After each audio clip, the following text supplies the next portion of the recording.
Kondisi perkembangan ekonomi syariah saat ini terus bertumbuh positif. Pemerintah terus mendorong komunitas dan pemahaman masyarakat tentang ekonomi syariah.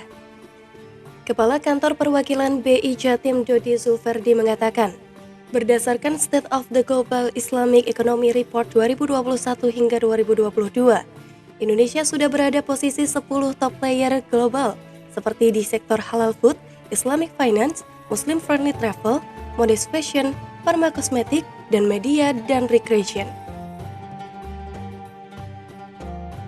Kondisi ekonomi syariah saat ini untuk share usaha syariah juga dinilai masih rendah, termasuk share perbankan syariah, serta tingkat pemanfaatan ziswaf, zakat, infak, sedekah wakaf yang belum optimal.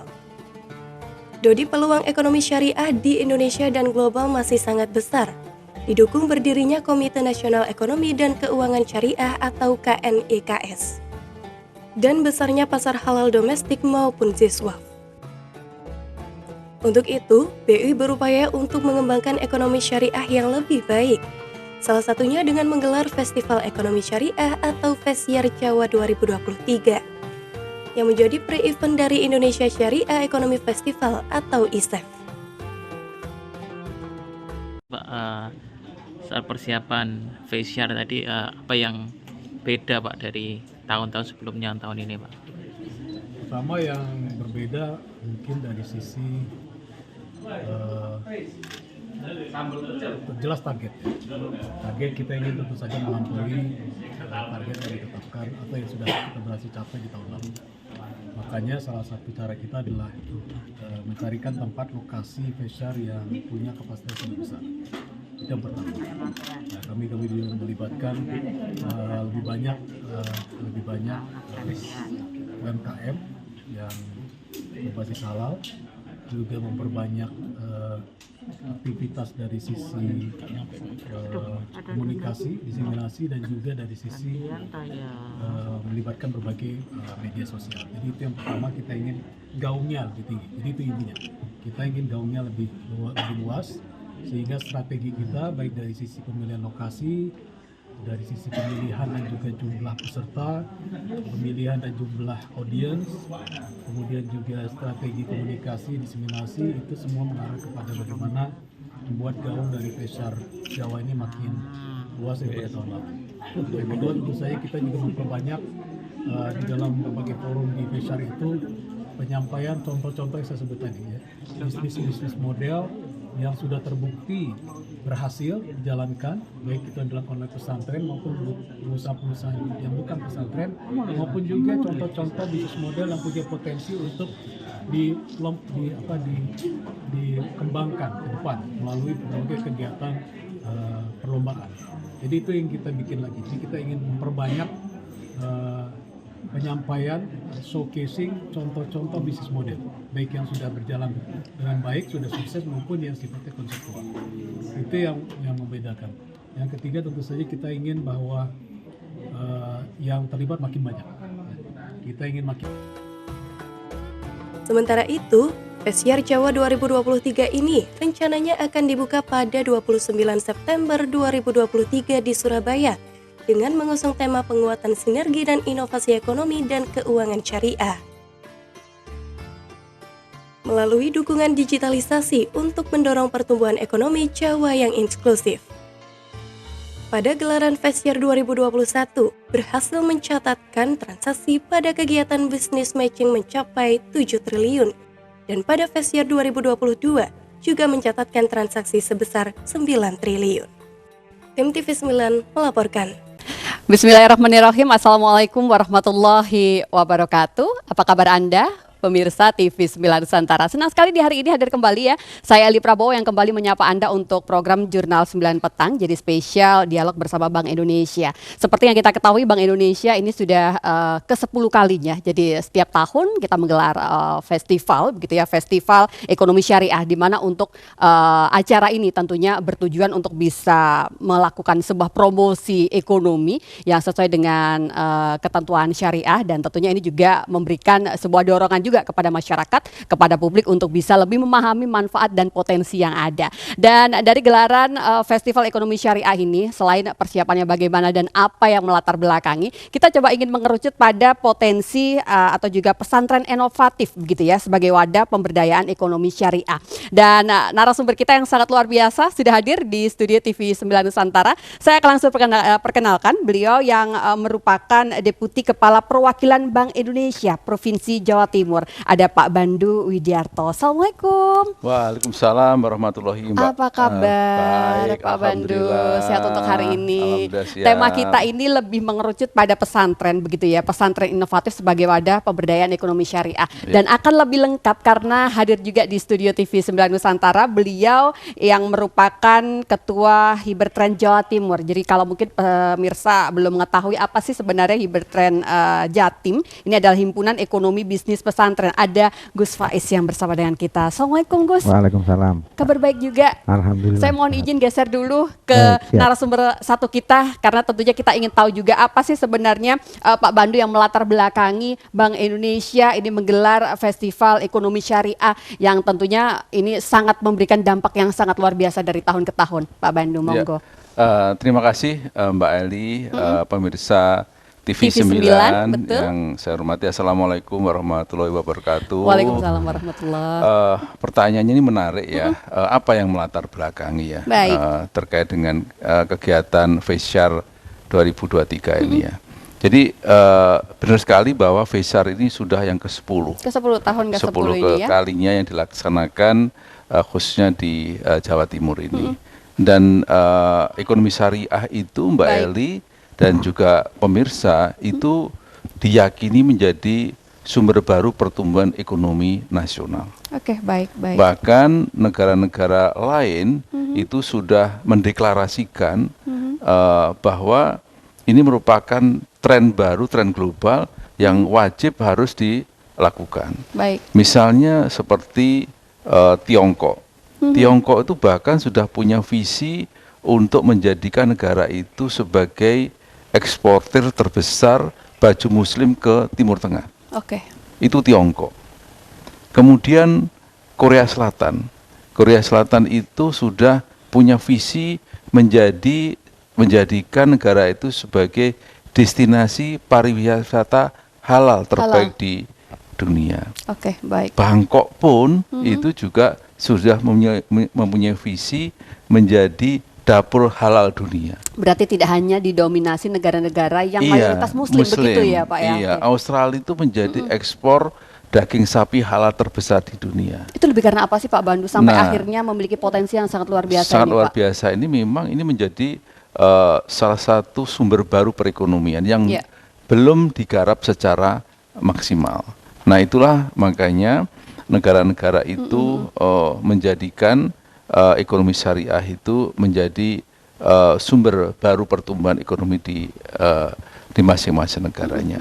Terus kemudian bagaimana Indonesia? Oke, baik. Indonesia tentunya juga tidak mau tertinggal ya untuk ini, sehingga Indonesia itu punya dua ya. Jadi tidak hanya fokus di keuangan tapi ekonominya, ekonomi keuangan syariah. Nah, ekonominya apa yang digarap oleh Indonesia, oleh seluruh komponen bangsa itu adalah bagaimana supaya halal value chain itu bisa berkembang secara maksimal. Apa itu halal value chain itu? Di antaranya adalah bahwa makanan harus halal, fashionnya, kosmetiknya, dan akhir-akhir ini adalah mendorong pariwisata.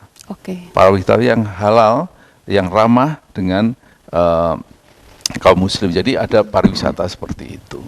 Nah, terus kemudian kalau bicara mengenai keuangan syariahnya apa?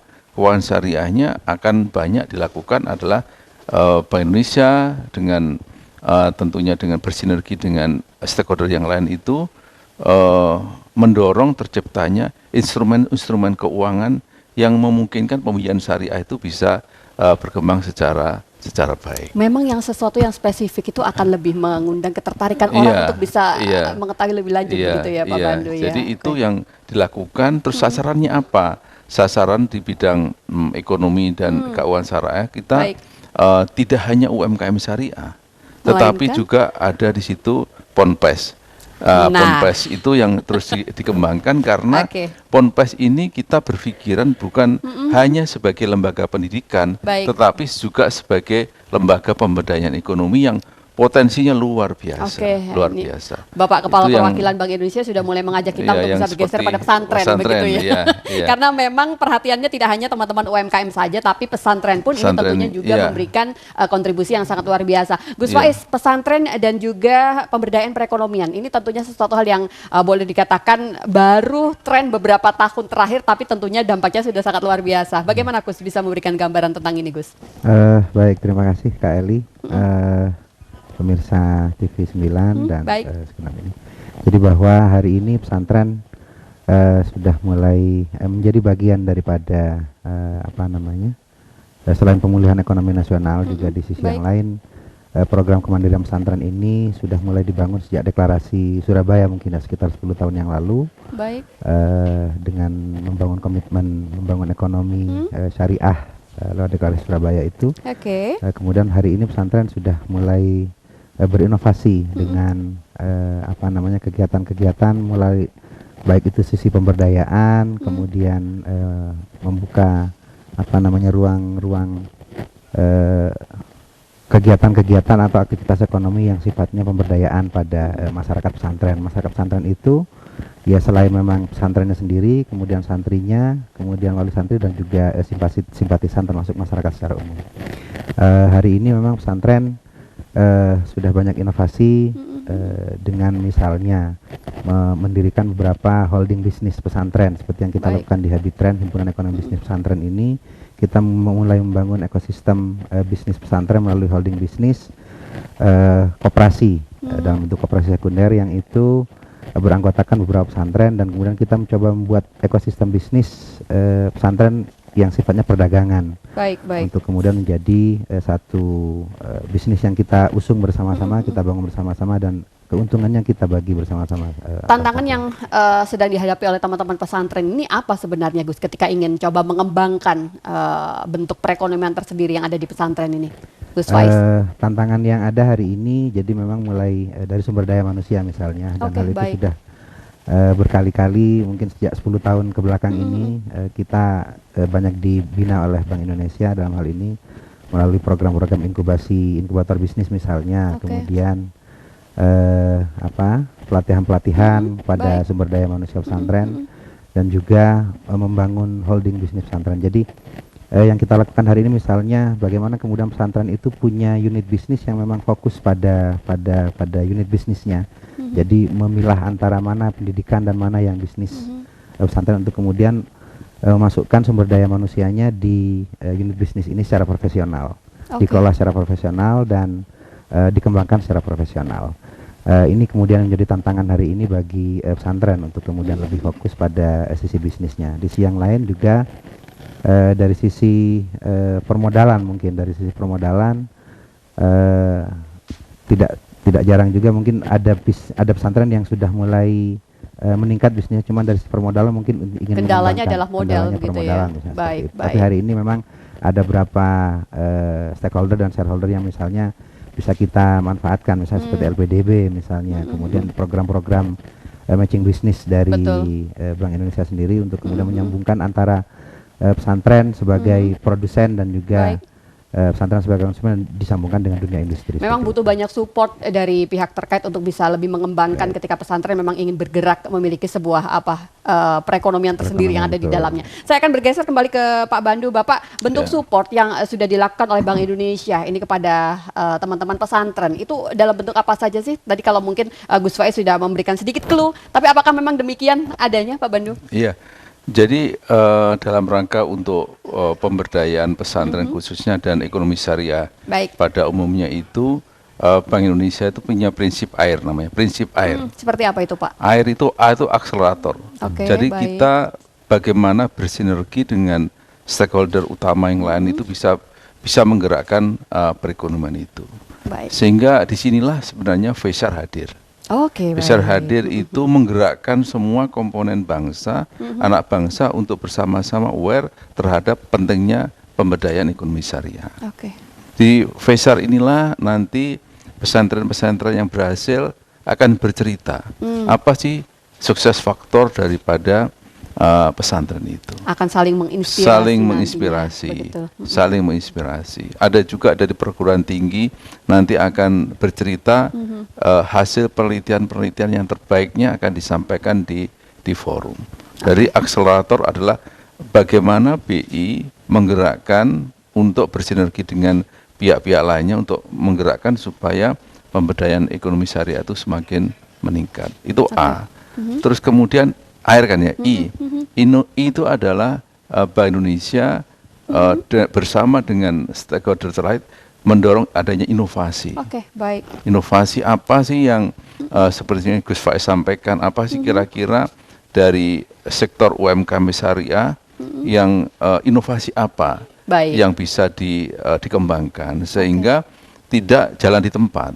Inovasi itu kan penting, ada inovasi sehingga produk-produk daripada UMKM syariah, produk dari pesantren itu selalu mengikuti kebaruan, selalu mengikuti tren pasar. Jadi untuk supaya produknya UMKM syariah, pesantren itu bisa terjual di pasar, bukan produknya sesuai dengan keinginan daripada pesantren dan UMKM, tapi sesuai dengan keinginan pasar. Apa yang itulah dibutuhkan yang dibutuhkan oleh market. Itulah di situ pentingnya inovasi. Oke, baik. Untuk R-nya disimpan dulu Pak Bandung. Oh ya. Karena ternyata kita harus break sebentar begitu ya. Kita jeda dan pastikan Anda tetap bersama dengan kami pemirsa, karena untuk Jurnal 9 petang di hari ini spesial bersama dengan Bank Indonesia masih akan hadir kembali untuk Anda sesaat lagi.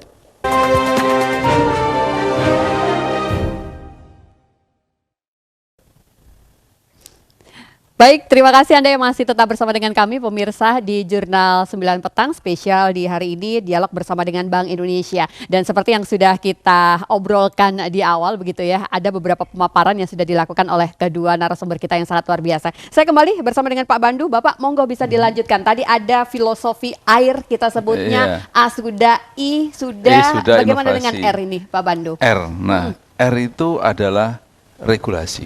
Oke. Karena Bank Indonesia itu sebagai salah satu regulator dalam rangka untuk pemberdayaan ekonomi dan keuangan syariah. Nah, regulator ini sangat penting dalam rangka untuk memberikan iklim usaha yang baik. Oke, betul. Bank Indonesia bersama dengan stakeholder utama lainnya membuat instrumen-instrumen, ketentuan-ketentuan yang memudahkan bagi UMKM syariah, bagi pondok pesantren dalam rangka untuk berperan lebih aktif lagi di dalam pengembangan ekonomi dan keuangan syariah. Jadi air itulah yang kita implementasikan di dalam pengembangan ekonomi dan keuangan syariah. Bank Indonesia tentunya dalam rangka untuk pemberdayaan ekonomi dan keuangan syariah, terutama ke UMKM syariah itu lebih berfokus seperti yang disampaikan oleh Gus Faiz tadi adalah bagaimana bisa meningkatkan, memberikan technical assistant yang sesuai dengan need dari pondok pesantren seperti itu. Jadi masing-masing kan punya spesifikasi, punya kebutuhan masing-masing. Nah, misalnya pesantren ini basicnya sudah kuat di agrobisnis.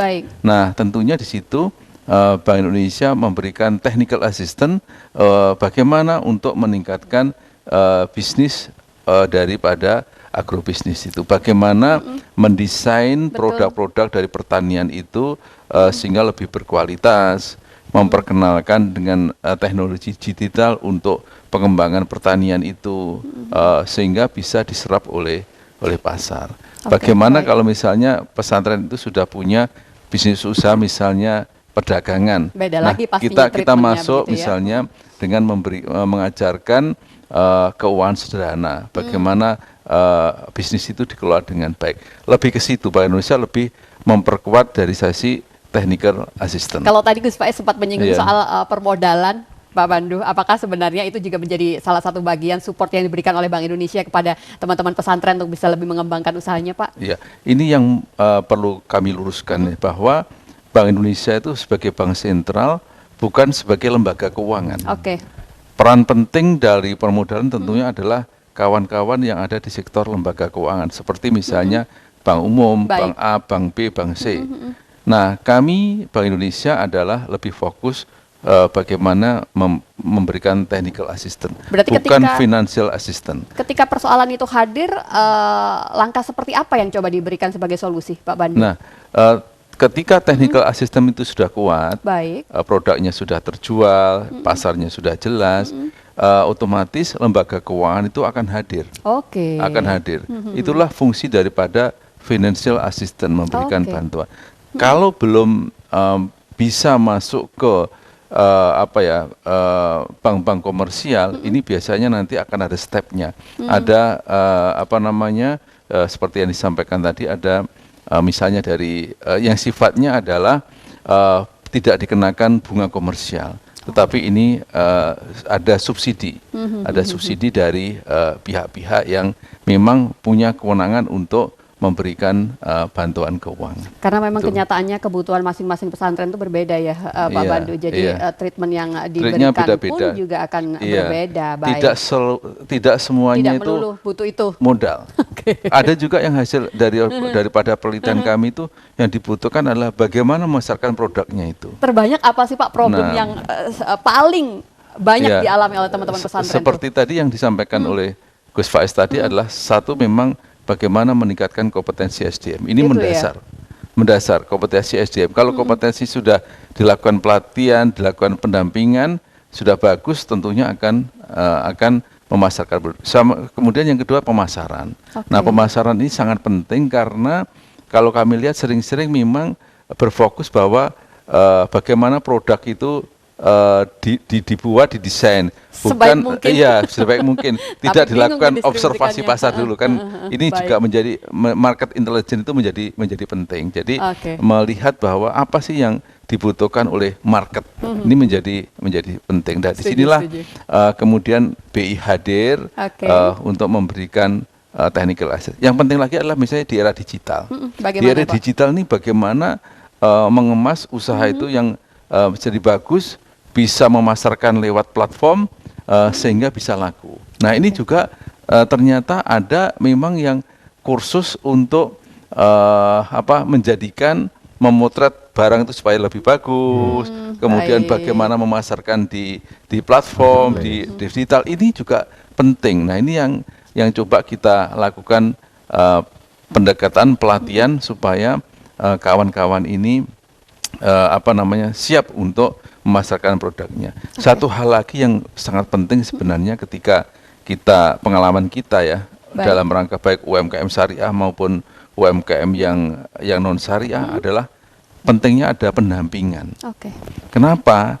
UMKM syariah ataupun UMKM yang konvensional itu ketika ada benturan, ketika ada masalah, ini kalau tidak ada pendampingan akan cepat putus asa.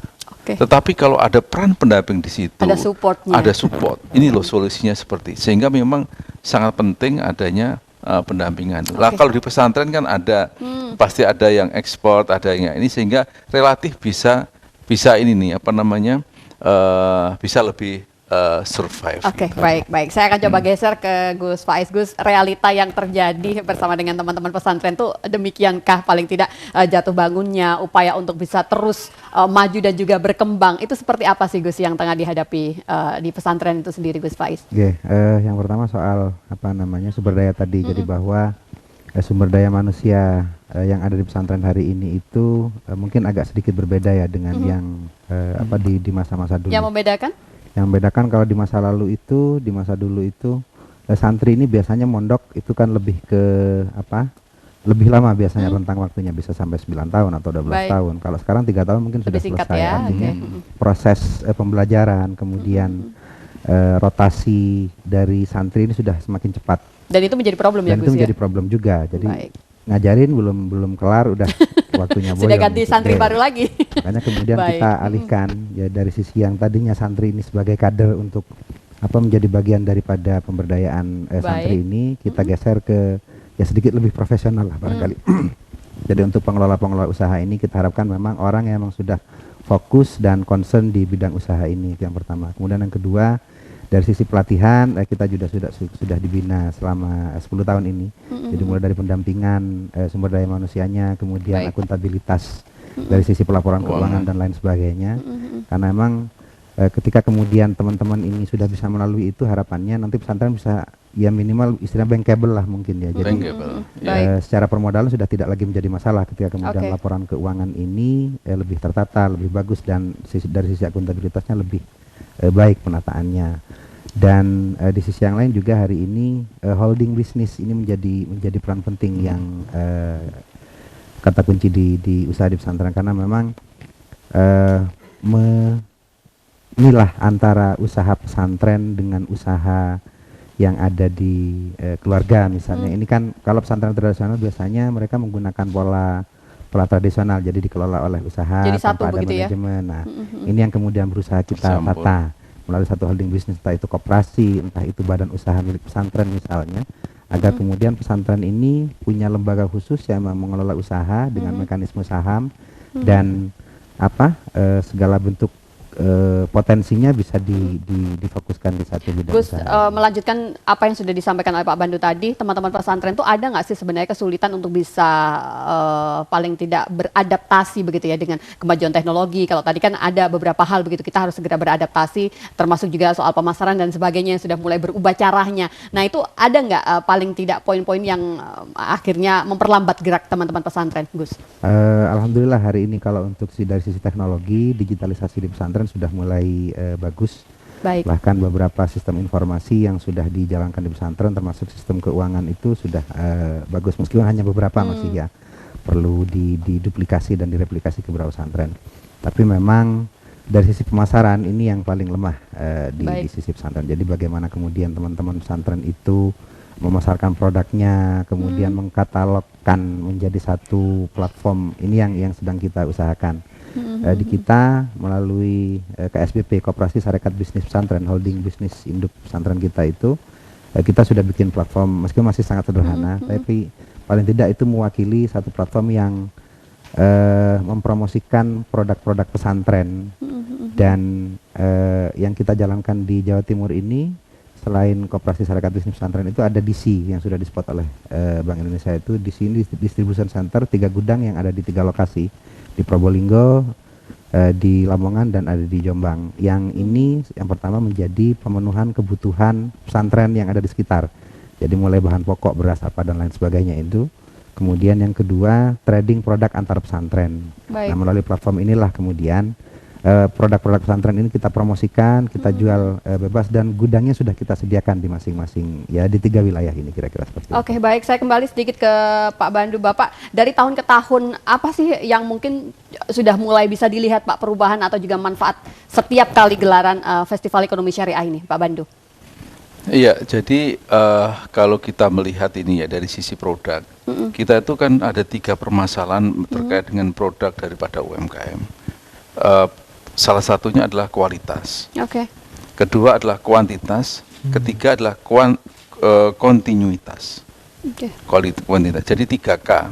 3K yang sering dihadapi oleh UMKM baik syariah maupun juga ini. Ketika kualitasnya bagus, apakah ini bisa continue? Ya kan Gus ya. Kualitasnya bagus itu bisa nggak continue? Terus kemudian dari sisi kuantitas, apakah produk-produk daripada UMKM termasuk UMKM syariah itu bisa memenuhi ketika ada pesanan dalam jumlah besar. Sudah disukai oleh pasar, bisa nggak? Saya punya pengalaman ketika kami membawa UMKM ke luar negeri. Sudah deal dengan bayar di luar negeri. Karena ini adalah produknya homemade, ketika ada pesanan dalam jumlah besar nggak bisa. Itu problem kuantitas. Terus kemudian problem kontinuitas. Nah, apakah produk-produk ini secara kontinu bisa dilaksanakan atau tidak? Nah, disinilah sebenarnya di dalam FASR ini nanti akan adanya business matching, ada business coaching juga. Business matching itu adalah mempertemukan antara UMKM potensial untuk dihubungkan dengan buyer. Saatnya berkolaborasi berarti. Kolaborasi. Nanti di situ juga akan dipertemukan dengan pemodal, dalam arti ini adalah dengan perbankan. Oke, Nah, baik, inilah baik. yang yang tentunya target target jangka pendek yang akan kita harapkan bisa ini. Target besarnya tentu adalah supaya ekonomi dan keuangan syariah Indonesia itu berkontribusi lebih besar lagi terhadap PDB Indonesia. Oke, insya Allah Gitu, begitu Pak gitu. Pandu. Jadi- Nanti kita akan coba lanjut kembali, kita jeda sebentar ya, dan pastikan Anda tetap bersama dengan kami di Jurnal 9 Petang sesaat lagi untuk Anda.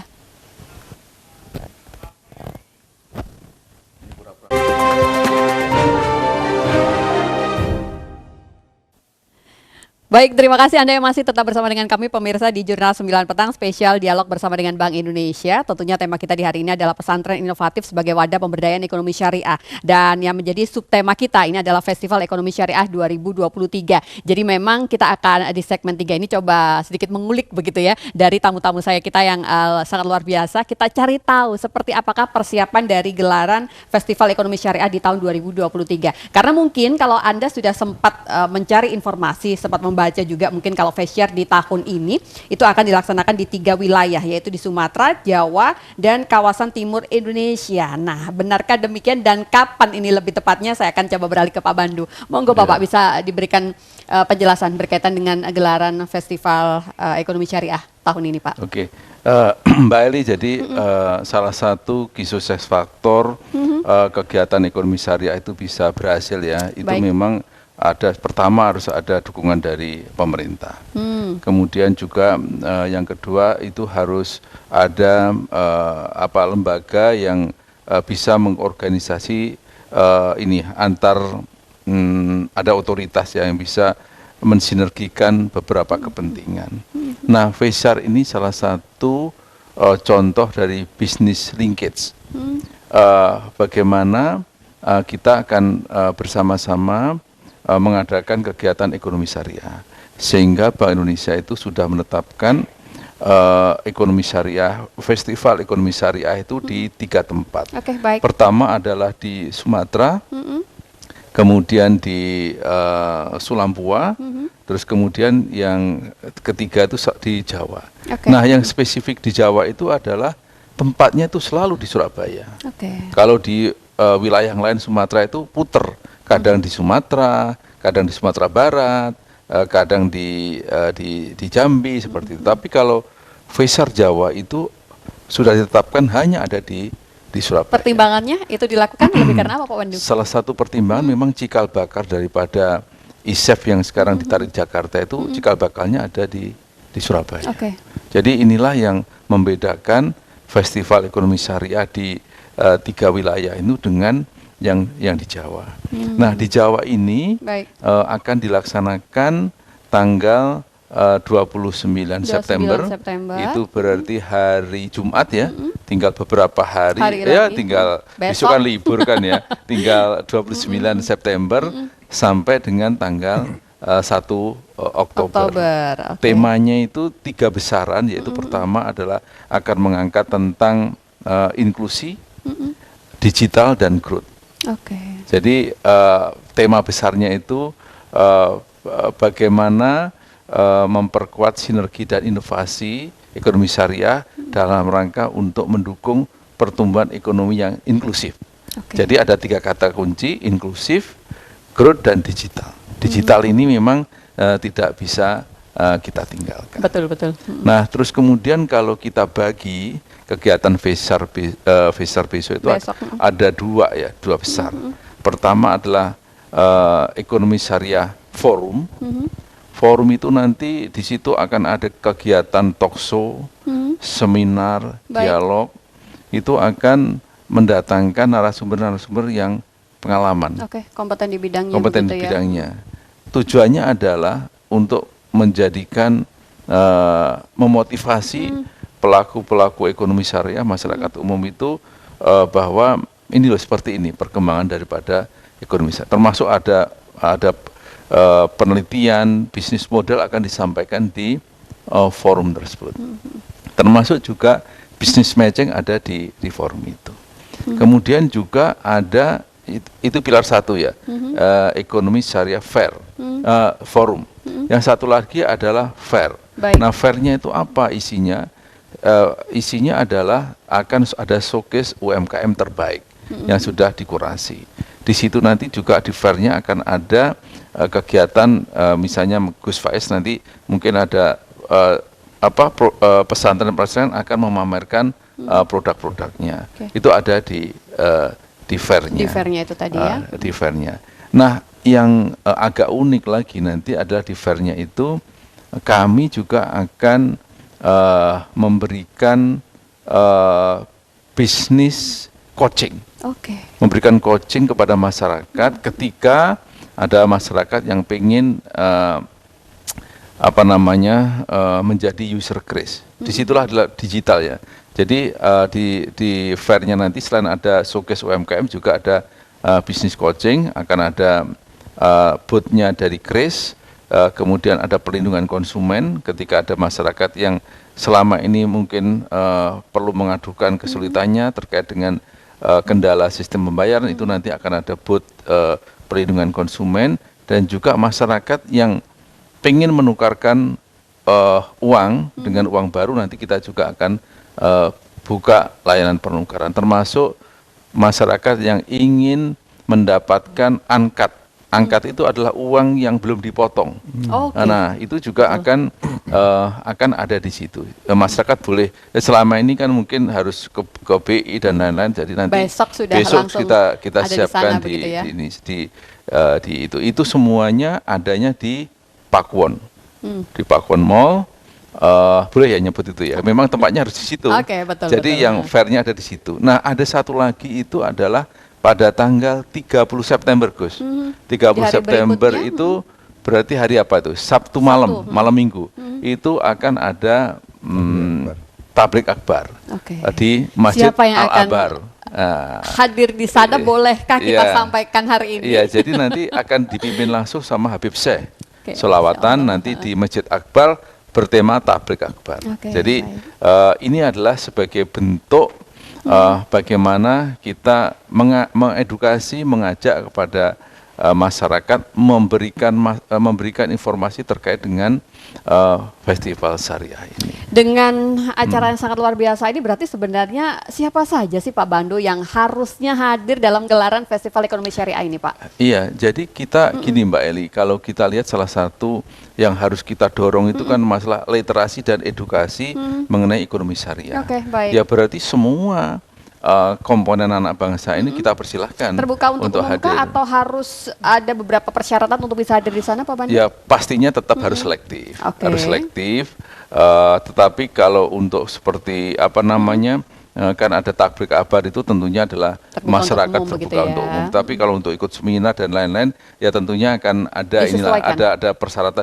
Yang mau bisnis matching, ya tentunya harus siapa yang sudah punya usaha.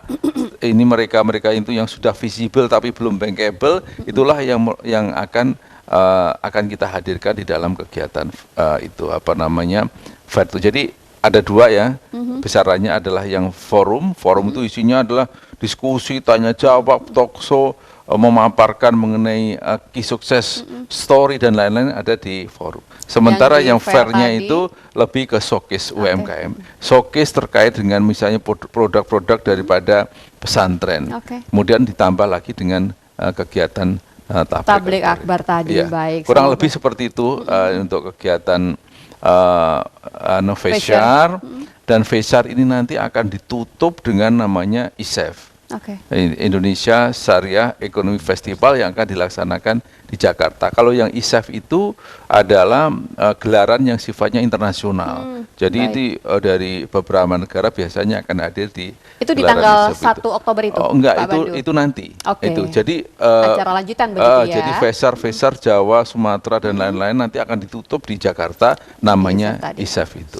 Ini dalam rangka apa, Mbak? Dalam rangka untuk meningkatkan literasi dan edukasi kepada masyarakat terkait dengan ekonomi syariah. Baik, kita akan coba geser dari apa yang sudah dijelaskan oleh Pak Bandu tadi. Kita ingin tahu seperti apa sih success story bagi teman-teman pesantren, mungkin salah satunya yang sudah menjadi bagian dari Fesyar dari tahun ke tahun. Monggo silakan Gus Faiz. Baik, makasih Kak Eli. Jadi bahwa sepengalaman kita setelah 10 tahun kita ikut di di Feshare ini, jadi bahwa tahun demi tahun pesantren banyak sekali diberikan kesempatan untuk kemudian bisa belajar, bisa silaturahim juga. Baik. Dan juga bersama-sama membangun ekosistem bisnis atau kemandirian pesantren yang sedang kita jalani hari ini. Dan memang Feshare tiap tahun ini selalu temanya selalu berbeda. Dan jadi bagian daripada pengembangan pesantren, pemberdayaan UMKM dan juga pesantren yang ada khususnya di Jawa Timur ini. Di sisi yang lain juga bahwa dengan Feshare ini pesantren juga diberikan kesempatan yang melalui tadi yang sudah disampaikan Pak Bandu tadi. Jadi ada melalui forum itu teman-teman pesantren yang sudah punya success story, misalnya di beberapa pesantren yang sudah punya success story, punya usaha, kemudian mereka berkesempatan untuk memberikan menceritakan pengalamannya, bagaimana kendalanya, dan juga bagaimana untuk bisa mencapai sisi itu. Di sisi yang lain juga di sisi fairnya, pesantren juga punya kesempatan untuk menampilkan produk-produknya, mulai dari yang produk yang awalnya hanya bersifat produksi rumahan lah mungkin ya, home industry. Kemudian yang hari ini sudah ada beberapa pesantren yang sudah mulai ekspor juga ininya. Nah, dari Feshare ini banyak sekali hal-hal yang sudah kita dapatkan, dan kebetulan di Seperti Feshare. apa sih manfaat yang sudah dirasakan, Gus? Sedikit mungkin. Ya mulai pendampingan, kemudian dari sisi forumnya teman-teman juga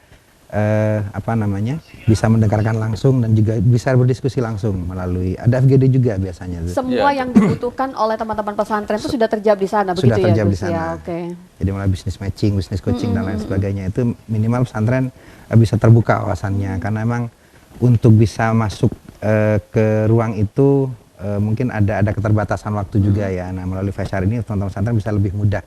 Apalagi dengan pelaksanaan yang hari ini sudah hybrid, sudah tidak lagi online seperti yang kemarin saat COVID itu. Pesantren juga bisa datang langsung offline dan juga bisa langsung menikmati lewat Zoom biasanya, lewat online itu. Dan dari sisi yang di Feshare 2023 ini, kebetulan di Habit Trend juga kita mengambil bagian di program P3I, jadi program pengembangan istilahnya pesantren produksi pangan Indonesia. Jadi kita coba bangun komitmen antar pesantren untuk kemudian menjadi bagian daripada gerakan nasional pengendalian inflasi pangan, yaitu amanat dari Bank Indonesia kepada kita, untuk kemudian menjadi bagian dari situ, dan kita coba membangun komitmen antar pesantren mana pesantren yang kira-kira bisa menjadi pesantren produsen untuk pangan ini, minimal ya meskipun hanya sekian persen kita berusaha untuk ambil bagian di situ melalui program Infratani juga yang sudah diberikan oleh BI. Baik, Gus Faiz, nanti kita akan coba lanjut kembali, termasuk juga mungkin masih berkaitan dengan Festival Ekonomi Syariah di tahun 2023. Kita harus jeda sebentar dan pastikan Anda tetap bersama dengan kami, pemirsa.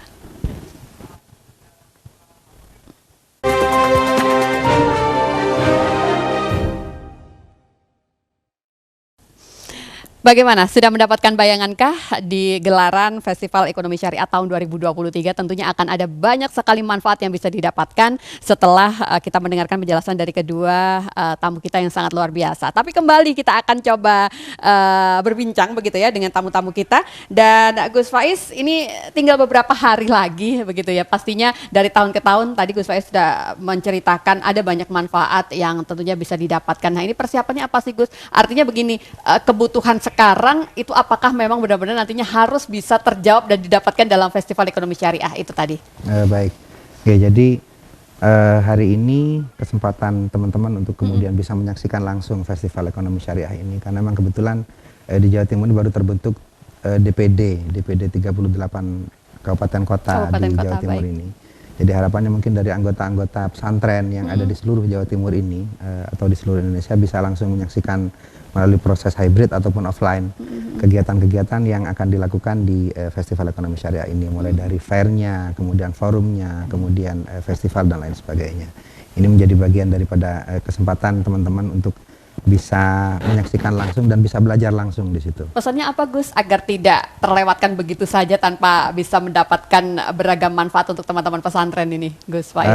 Harapan bagi teman-teman, jadi jangan sampai melewatkan event ini, karena memang event ini sangat penting untuk kita dan hari ini kita harus mengambil bagian daripada program kemandirian pesantren, menjadi bagian daripada kemandirian ekonomi, dan menjadi bagian daripada pemulihan ekonomi nasional barangkali itu Kak Eli. Baik, kelompok apapun wajib hadir, artinya sebesar apapun atau sekecil apapun ini ketika kita memang memiliki semangat untuk bisa terus berkembang, ini artinya harus atau juga wajib hadir dalam Festival Ekonomi Syariah di tahun 2023. Terima kasih Gus Faiz, saya akan coba beralih ke Pak Bandu. Bapak, ini adalah closing program, tapi saya masih ingin mengetahui banyak hal tentunya untuk pemirsa TV 9 Nusantara berkaitan dengan Festival Ekonomi Syariah di tahun 2023. Mungkin kita bisa remind kembali Pak Bandu apa saja mungkin yang bisa atau harus diketahui oleh pemirsa TV 9. Pak Bandu, monggo.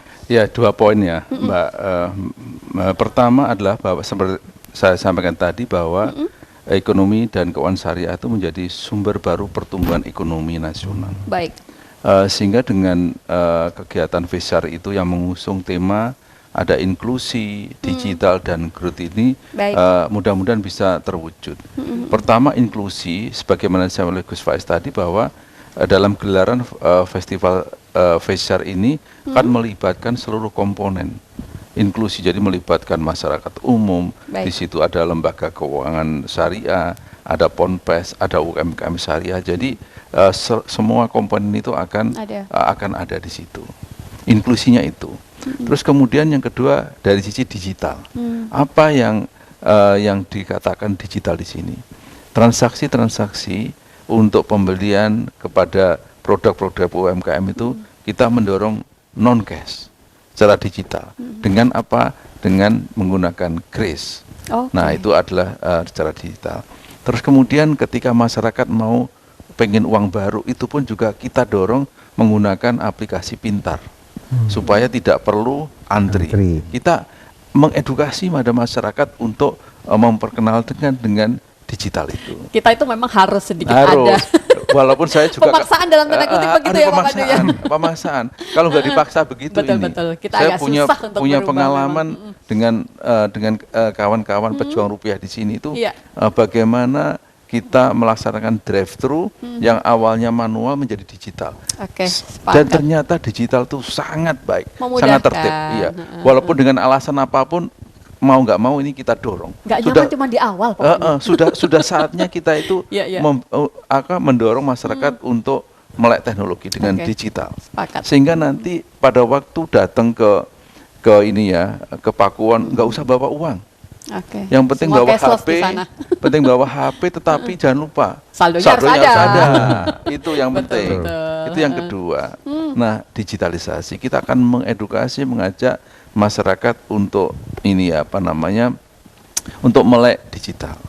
Kemudian yang terakhir adalah growth-nya. Jadi dengan adanya inklusi, digitalisasi, kita harapkan nanti ekonomi syariah itu akan membantu mendorong pertumbuhan ekonomi Indonesia yang lebih baik. Baik. Yang kedua, aspek kedua adalah itu semua adalah ikhtiar kita.